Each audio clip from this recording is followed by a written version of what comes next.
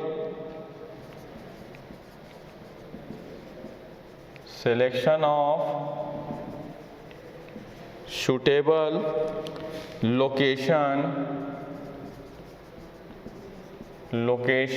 for beehives, catching and hiving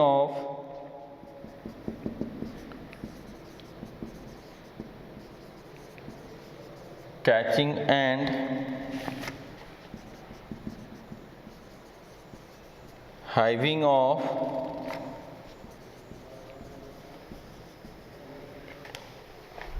swarms, management of beehives,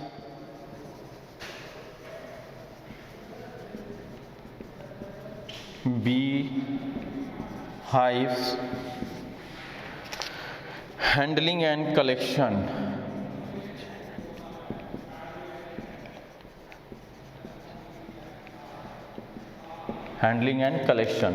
तो ये सब कुछ इम्पॉर्टेंट पॉइंट हैं जिसको ध्यान में रख करके ये सारी चीज़ें बी हाइविंग को करते हैं। जैसे आप देख लीजिए,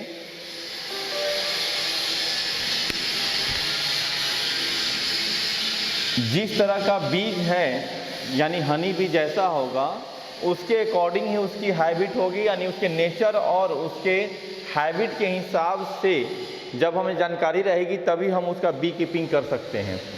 सिलेक्शन ऑफ सुटेबल लोकेशन, यानी ऐसे एरिया में हम लोग इस चीज़ को एपीकल्चर को करेंगे जहां आसपास प्लांट हो, फ्लावरिंग प्लांट हो खास करके, ताकि उसका जब फ्लावर होंगे तभी तो हनी बन पाएगा, अदरवाइज नहीं हो सकते हैं। तो उसके लिए इम्पॉर्टेंट हो जाता है कि ऐसे एरिया का सिलेक्शन करें जहां आसपास बहुत सारे फ्लावरिंग प्लांट हों।